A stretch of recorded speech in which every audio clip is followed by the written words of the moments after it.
A primeira leitura é a criação do mundo. O que está querendo dizer para nós essa criação do mundo? Guarda isso. Isso serve para muita coisa, para muita discussão, para muitos problemas que nós temos hoje em dia. Deus criou tudo do nada. Do nada. Não existia nada em matéria. Qual é o ensinamento que tiramos disso? Tudo que Deus criou é bom. Tudo. Então, a criação é boa em si, ontologicamente falando, quando diz, na criação. Não tem ninguém que é, mas eu conheço uma pessoa que parece que não é filho de Deus. Aí já é outra coisa. É o livre-arbítrio que nos faz dar as costas para o bem que é Deus. Como dizia Santo Agostinho, o mal é a ausência de bem. São Tomás dizia que é como se eu quisesse, por exemplo, ficasse, não, eu não quero Deus, é como se eu apagasse as luzes e depois me tropeçasse para tudo quanto é canto e reclamasse. Mas a opção de apagar a luz foi minha. Houve tantas heresias no passado, dizendo que coisas materiais são ruins, corporais. Algumas partes do platonismo. Santo Agostinho fez parte do maniqueísmo, que colocava o corpo como ruim, aí o matrimônio não era bom. Então tudo é bom, porque veio de Deus. Nossa base, até os anjos decaídos foram criados bons. Até o demônio, Lúcifer, foi criado bom, do nada. Então, ex nihilo. Essas coisas que os cientistas querem provar, como é que o mundo foi criado, com causas secundárias. O que são causas secundárias? Big Bang. Big Bang não explica a causa primária do nada ir para a matéria. O buraco negro de Stephen Hawking. O negro já é o depois. Os grandes cientistas diziam, a distância entre o nada e o corpo, a matéria, é infinita. E somente um ser infinito seria capaz de criar a matéria. Porque a distância é infinita. Então você já combate muita coisa com Gênesis no início. E depois, Deus não criou tudo do mesmo jeito. Existe uma hierarquia de dignidade. Os minerais que não têm vida. Os vegetais que têm vida, mas uma vida muito limitada, muito corporal. Os animais que já movimentam, porque já têm os sentidos que é espiritual. Espiritual não. Desculpa, imaterial. Os animais não têm alma espiritual. Seria uma heresia dizer isso. Mas eles já têm os sentidos que são imateriais. Ou seja, nossos sentidos não está na minha cabeça como matéria. Assim como os animais também não têm. Por isso que eles já são mais dignos. Até o topo, que somos nós. Nós não somos como os animais. Fomos criados com a dignidade única de nos relacionarmos com Deus pela nossa inteligência e vontade. Nós temos a nossa dignidade de uma alma espiritual, totalmente espiritual, que nos faz tender ao infinito, que é Deus. Deus nos criou para Ele. Bem, depois, com essa criação harmônica, Deus colocou o homem como centro para cuidar, o homem deu as costas para Deus. O mal entrou no mundo. Aí sim, o mal está na vontade do homem, no livre-arbítrio. A partir disso, toda a criação também sofre a mudança com o homem. Porque o homem e a criação são ligados. Lembra de Isaías, que no novo céu as criancinhas vão pôr a mão no buraco que tem cobra e não vai picar. Por quê? Porque quando o homem reconciliar-se com Deus, a criação também se reconcilia com Deus. Por que nós sofremos coisas de vírus, terremotos? Porque o pecado faz essa dinâmica do mal físico. Mas o pior é o mal moral. É dar as costas e não fazer o que Deus pede. Aí o homem deu as costas para Deus e Deus não desistiu do homem. Então vamos acompanhar as leituras. Deus não desistiu. Tá bom, vocês deram as costas, mas eu amo vocês. Eu vou criar um projeto de salvação mesmo do pecado. Aí depois veio Noé, né, que tirou com o dilúvio, que barrou um pouco o pecado que crescia muito. E depois vem Abraão. Abraão, que é o pai da fé. Ou seja, Nós somos como centro do mundo, sem dúvida. Mas o que está dizendo aqui? Que nós somos o centro do mundo, mas submissos ao Pai Criador. O nosso poder de dominar o mundo está submisso ao nosso Criador. Ou seja, nós temos que naturalmente ter fé, crer que Deus pode tudo. Se nós perdemos a fé, nós perdemos tudo. Porque quem é mesmo? Javé, Deus. Nós não somos por nós mesmos. Por isso que os santos são aqueles que cada vez mais reconheciam suas misérias, suas dificuldades e deixavam Deus agir. É difícil. Nós gritamos, né? Nós queremos tudo do nosso jeito. Nós queremos que nós sejamos perfeitos. Pelo menos eu sou assim. Claro que eu já apanhei tanto que eu já estou quase desistindo de querer ser alguém. Porque Deus é por si só. Os grandes santos reconhecem isso. E Abraão, como é que ele é o pai da fé? Primeiro, a sua esposa era estéril, velha. Já estava não, velha na idade dela, não vou falar em que idade que ela tinha, porque senão o povo vai ficar brigar comigo. Mas ela já não estava em idade fértil mais, ok? Deus fez um milagre. Onde entra Deus, para Deus nada é impossível. Faz parte da fé. Vamos ficar com essa frase. Para Deus nada é impossível. Sara fica grávida. Nasce aquele filho. Vocês sabem que a importância para o judeu é descendência, né? Aquilo é importante. A mulher que não tinha filhos era tida como nada, quase. Mas Sara ficou feliz, ganhou a dignidade e teve o seu filho único. E o que Deus pede para Abraão? Isso aqui deu uma discussão muito grande já na história. Pede para que seu filho, um sinal de fé, ofereceu o seu próprio filho em holocausto. E Abraão não hesita. Aí vem a discussão. Mas por que Deus mandou Abraão matar seu próprio filho? Veja, se for para pensar em mandamentos, primeiro, não tinha os mandamentos ainda. Segundo, o mandamento de matar é porque nós não somos os doadores da vida. Quem doou a vida tem direito sobre ela. Então Deus tem direito, Ele que doou a vida. Nós é que não temos direito de tirar a vida dos outros. Certo? Além disso, isso não é o mais importante. Além disso, aqui entra, por isso que eu quero todas as leituras. Na hora que a rádio me puxar a orelha, porque tem um tempo. O que é a questão aqui de Abraão? Não é só a questão, por que Deus mandou matar seu filho? A questão aqui é que esse momento aqui é uma prefiguração de quem? Do Pai eterno que doa o seu filho e não recua. Abraão é a prefiguração do Pai. Isaac, quem seria Isaac? Jesus. E tem um padre da igreja, que se não me engano é Santo Irineu, que faz uma interpretação belíssima. Padre da igreja, quem são? Os santos até o século VIII, certo? Que são aqueles santos que a igreja até hoje estuda para qualquer estudo de teologia. Faz parte do magistério da igreja. A teoria dos que os padres da igreja dizem é muito forte para estudos teológicos hoje. Então, Santo Irineu dizia o quê? Isaac era a figura do filho eterno, que não morre. E o carneiro que apareceu lá é a prefiguração do filho humano, de Jesus humano, que morre. Consegue entender? Olha que belo. Então, Isaac não morre, é a prefiguração do filho eterno do Pai. O carneiro que morre é a prefiguração de quem? De Jesus Cristo humano, que é criatura. A parte humana de Jesus foi criatural, criada. Certo? Entrou no tempo. O Filho eterno entra no tempo e tem um corpo que tem um início. Que hoje está na Trindade, de uma forma milagrosa do amor de Deus. Nós temos na Trindade hoje o nosso corpo humano glorioso. Mas teve um tempo que existiu. Deus, com seu amor, quis entrar no tempo. Bem, Abraão é a nossa pai da fé, o pai da fé, né? Depois, o que Deus fez?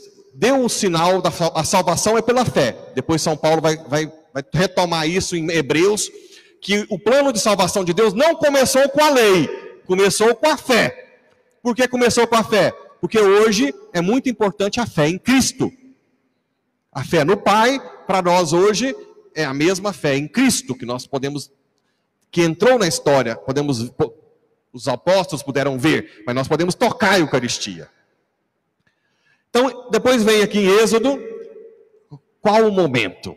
O povo pecando, Deus escolheu um povo para se revelar, descendente de Abraão. Vejam bem, esse povo estava no pecado e não tinha um conhecimento de Deus, nem moral grande ainda. Era um povo que Deus foi catequizando aos poucos.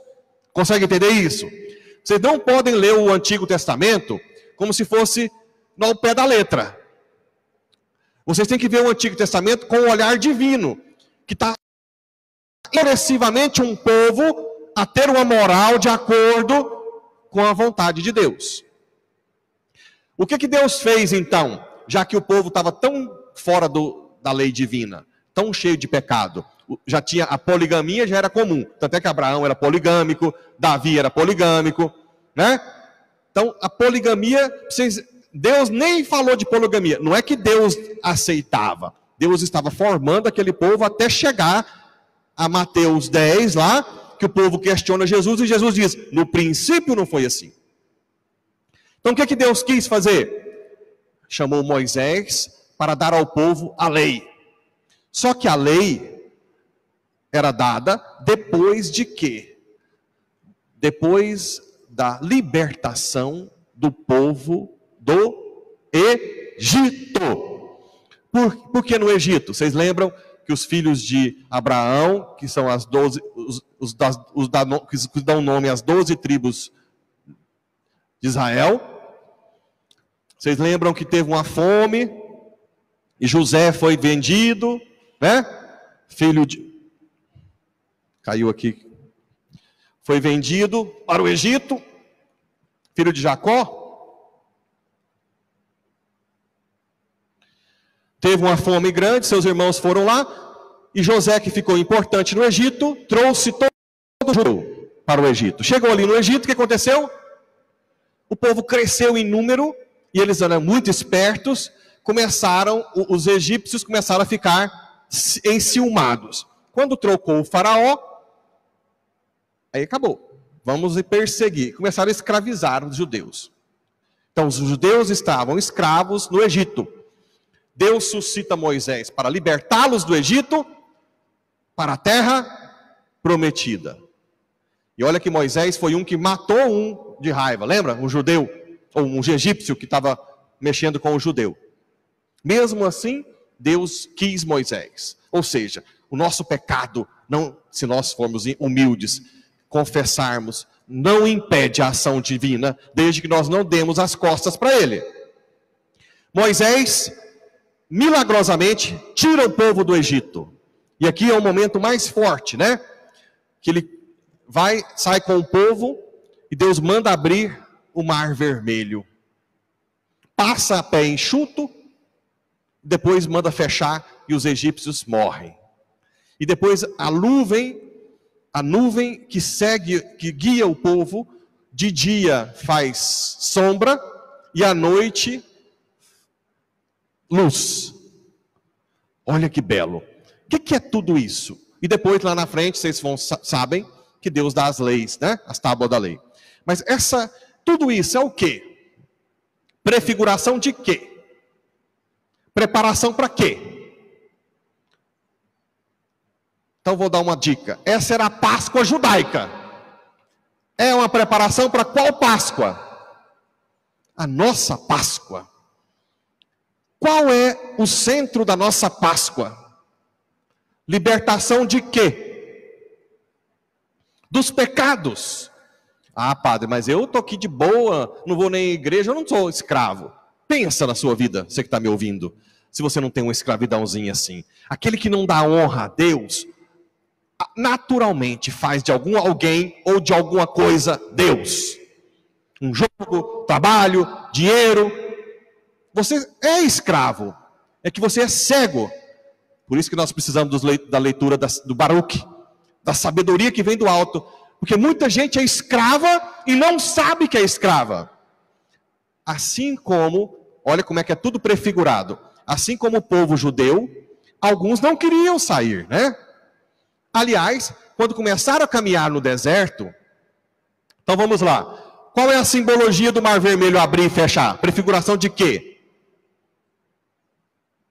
Batismo. Assim como o dilúvio, o Mar Vermelho se abrir, abre para a vida e fecha para a morte. A água do batismo morre para o pecado e ressurge para uma vida nova em Cristo. Está vendo como é tudo? Caminhar no deserto é prefiguração de quê? Nós. Lá, de vez em quando, vinham as serpentes. Aqui vem os vírus. Sim. E o que o povo fazia quando as serpentes vinham? Ah, você nos tirou do Egito para que nós morrêssemos. O Senhor nos fez nascer para morrer com esse vírus. Não? Murmuravam o tempo inteiro. Estava com sede. Cadê a água? Nós vamos morrer de sede. Nós estamos caminhando, vem uma doença. Por que eu tenho essa doença? Olha o deserto que é a nossa vida atual. A nossa vida é um deserto. Nós nunca estamos totalmente saciados nesse mundo. Lembra de eu falar do padre que eu vi uma vez a homilia, que eu achei sensacional, que ele disse que nós vivemos no momento do tira-gosto. Eu achei muito interessante. Na hora eu achei estranho, mas depois eu não achei nada melhor que isso. O tira-gosto, como é que é o tira-gosto? Você tem que comer com virtude, pouquinho, não é? Porque se você come tudo de uma vez, quem está com você não vai comer. O que vai acontecer? Você vai passar mal, porque tira gosto demais, irrita o estômago. E o pior, o que vai acontecer? Você vai ficar doente. Você vai estar passando mal, cheio. Quando vier o banquete, cadê que você está pronto? Está lá vomitando no banheiro, enquanto o povo está degustando o jantar, a ceia principal. Então imagina que Deus preparou um banquete para nós, no final, na vida eterna. Um banquete inimaginável. Aqui é o tira-gosto. Você pode ter o tira-gosto, dá prazer. Você pode ter os prazeres daqui, mas com sobriedade, com virtude, com autodomínio. O problema é que nosso corpo, com o pecado, ficou desordenado. Nós precisamos de quê? Da graça de Deus. Como é que nós temos a graça de Deus? Oração, jejum e principalmente na igreja. O que que nos dá a graça de Deus? Os sacramentos. Os sacramentos que é contato direto com quem? Com Jesus. Essa é a nossa vantagem com relação ao povo judeu. O povo judeu ainda estava só com a carne. Ainda a lei que eles receberam é muito externa. A lei não é capaz de dar força para cumpri-la. Nossa lei não é só externa. Nossa lei também parte de dentro, do Espírito que nós recebemos. Por isso que tem a leitura de Ezequiel. Então vamos lá. Depois vem Isaías, belíssimo. Por que a igreja colocou essa leitura de Isaías? Teu esposo é aquele que te criou. Deus trata o povo como uma esposa.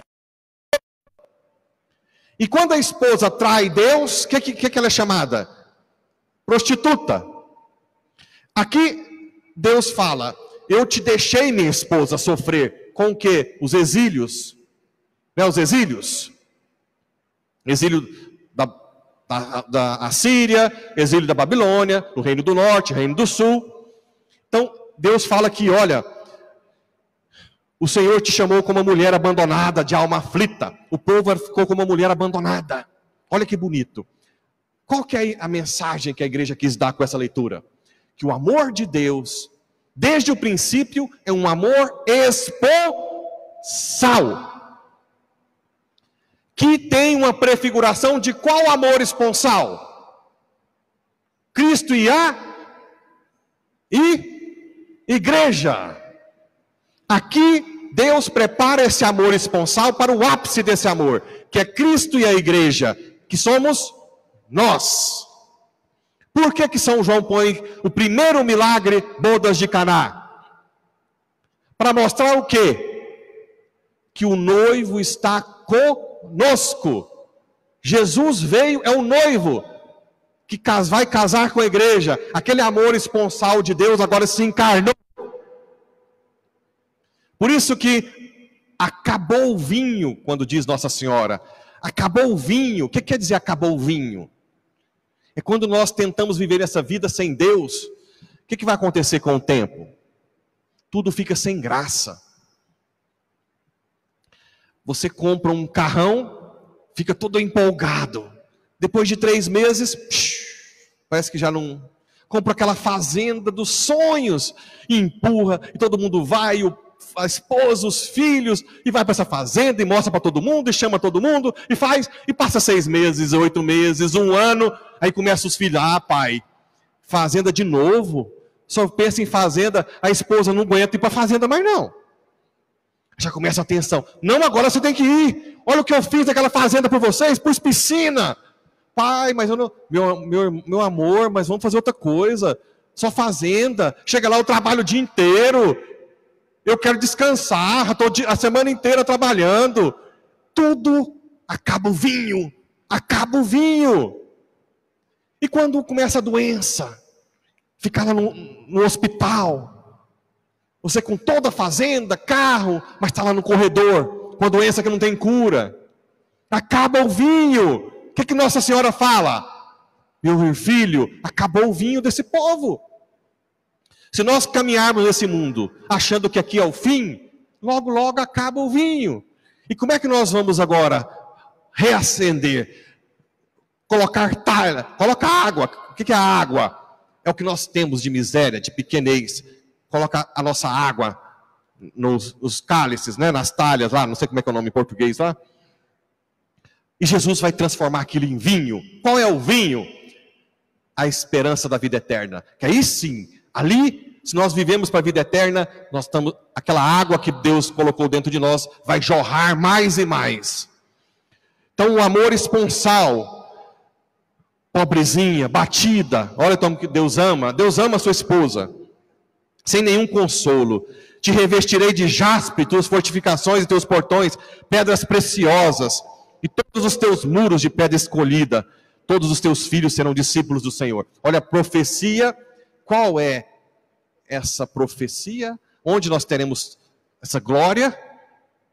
Na vida eterna. Se nós comermos o tira-gosto com sobriedade, esperar o banquete, né? Senão... Quem antecipa e busca demais ser feliz nesse mundo, acaba perdendo.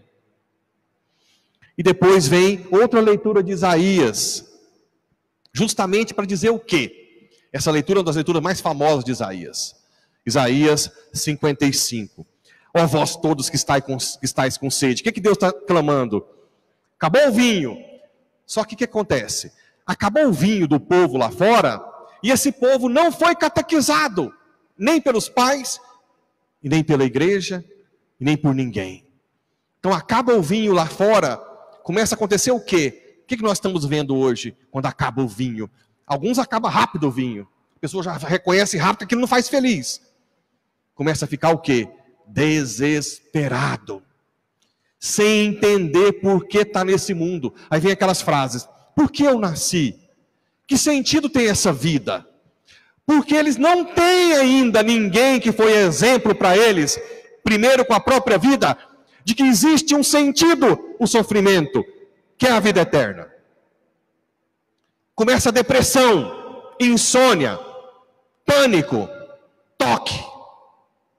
O que é o toque? Transtorno obsessivo compulsivo. É você buscar aquele vazio que busca o infinito, se apoiar em algo que você faz. Alguns começam a limpar uma coisa, aí limpa 30 vezes aquilo. Ou não sei se vocês já tiveram a oportunidade de ir em consultório de médico que tem toque. Às vezes a caneta está de um jeito, você mexe a caneta de um lado, ele não consegue atender. Ele tem que pegar a caneta e pôr daquele jeito, porque aquilo incomoda dramaticamente. Vocês já viram alguém com toque? É porque acabou o vinho e não tem ninguém mais para levar Jesus. Porque Nossa Senhora que fala acabou o vinho, eles não têm. Não porque não tem por Nossa Senhora, mas porque ninguém apontou Nossa Senhora para eles. Olha, acabou o seu vinho. Aqui a mãezinha que fala com Cristo para te dar o vinho. Vem comprar. Vinde comer, apressai-vos. Vinde comprar sem dinheiro. Olha o desespero de Deus. Vocês estão aí perdidos. Vinde sem dinheiro. Não precisa. Todo o resto tem que ter dinheiro. O hotel 5 estrelas tem que ter dinheiro. O carrão, a fazenda. E vocês estão infelizes. Vinde comprar sem dinheiro. Olha para o que Deus está. Eu vos dou o que você precisa. Ouvi-me, atenção, ouvi-me com atenção e alimentai-vos bem, para deleite e revigoramento do vosso corpo. Inclinai vosso ouvido e vinde a mim, ouvi, e tereis vida. Vocês estão mortos, secos, vinde. Está vendo como essas leituras não... A rádio vai me matar, né? Vocês que estão rádio ouvintes aí, mandam uma mensagem para eles que eles não estão com raiva de mim, porque senão amanhã não vai ser transmitida a missa das 10 horas. Depois vem a leitura de Baruque, que fala justamente o quê? Da sabedoria. Está vendo como as leituras são bem escolhidas? O amor esponsal, Deus que te dá o que você está precisando, e agora ninguém vai buscar isso que Deus está pedindo se você não tiver sabedoria do alto, para entender de onde você veio e para onde você vai. Nós precisamos dessa sabedoria. Ouve, Israel, os preceitos da vida, presta atenção para aprender a sabedoria.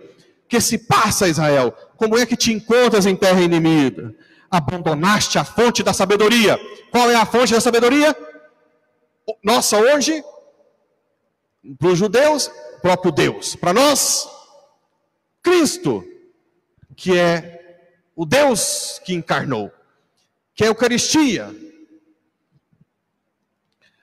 E aqui, para coroar os profetas, imagina o povo que tem todo o projeto de salvação, que é rebelde, que nega Deus, que Deus manda a lei, não obedece à lei, e Deus manda os profetas, e os profetas falam que Deus está cansado dos seus sacrifícios exteriores, Ele quer mudança de coração, coroado por essa profecia. Essa é a parte, eu penso que é o ápice da profecia, que é: eu vos darei um coração novo, e porei um espírito novo dentro de vós. Arrancarei do vosso corpo o coração de pedra, e vos darei um coração de carne. Porei o meu espírito dentro de vós, e farei que sigais a minha lei, e cuideis de observar os meus mandamentos. Habitareis no país que dei a vossos pais. Sereis o meu povo, e eu serei o vosso Deus. Todo o problema com o povo judeu era de ser cumprir, mas também eles não tinham força para cumprir. A lei não era, São Paulo explica, a lei não tinha força na carta aos Romanos, para dar força para eles cumprir a lei. Qual foi o plano maior? Com a vinda de Cristo, a sua paixão, morte e ressurreição, o batismo de João, que é só o batismo de conversão, se transforma no batismo de Cristo, que é a sua paixão e ressurreição. E ali nós recebemos quem? O Espírito Santo. Essa é a profecia. A partir de agora não tem mais choro nem vela. Nós temos dentro de nós o Senhor de todas as coisas, que pode nos ajudar a cumprir o que Deus pede. Por mais que pareça impossível, ou vocês acham que os mártires faziam tudo com as suas forças? Era o Espírito Santo. A única coisa que é exigente agora, que exige, é que nós sejamos humildes diante do Espírito. E os sacrifícios feitos exteriormente com os animais, em Cristo, oferente e oferta se unem. É o máximo da interiorização. Antes eram os animais de fora. Com Cristo, a oferta e o oferente é uma coisa só. Aquele sacrifício exterior se torna ao máximo interior. Então nós hoje podemos oferecer nosso sacrifício para se unir ao sacrifício de Cristo. E isso é reforçado na carta aos Romanos, que fala que no batismo nós morremos para o pecado e renascemos uma vida nova, e é coroado com o Evangelho. Nós que estamos no deserto, caminhando no pecado, com dificuldade, mas que Deus nos ama, um amor esponsal, como esposa, como Cristo ama a igreja, nos deu o Espírito Santo para nos ajudar a cumprir. A sabedoria que vem do alto, que o próprio Espírito nos dá. A sabedoria é um dom do Espírito que nós temos dentro de nós. A sabedoria que nos ensina como viver nesse mundo, que é viver como um gosto, preparando para a vida eterna. E aqueles que conseguem ver isso, sabem que é inevitável o sofrimento, a cruz, é inevitável o que nós vivemos ontem. Não tem jeito de fugir da cruz. Tem jeito de ir para a cruz. Lembra da mãe, que eu sempre conto, que faz a comida, lava as vasilhas e dá os melhores pedaços para os filhos. Come o pé e se sobrar a cabeça. E deixa os meninos comer as coxas, tudo. A moela, parte a moela de um filho para o outro, e ela que cozinhou. Isso é ir para a cruz com amor. Ou você vai para a cruz com dor, desesperado, sem sabedoria, ou nós vamos para a cruz sabendo que é um projeto divino, que nos dá uma dignidade enorme de nos assemelharmos a Cristo com sabedoria e com amor. Quem é que estava perto ali, que descobriu essa sabedoria da cruz? Maria Madalena, uma grande pecadora, mas que reconheceu o amor de Cristo e ficou apaixonadaça. Ai, Senhor, nos dê esse amor de Maria Madalena, para vivermos essa Páscoa com esse amor. É show de bola essa mulher. É inacreditável. Deu show nos apóstolos, que todos abandonaram. E do lado, Maria de Cleofas também, que é a mãe dos grandes apóstolos, Tiago e João, a mãe do discípulo amado. É belo essas leituras ou não? Eu poderia falar mais 1 hora, mas, infelizmente, se vocês gravarem essas leituras, depois leia em casa várias vezes, é a maior catequese que eu já vi na minha vida.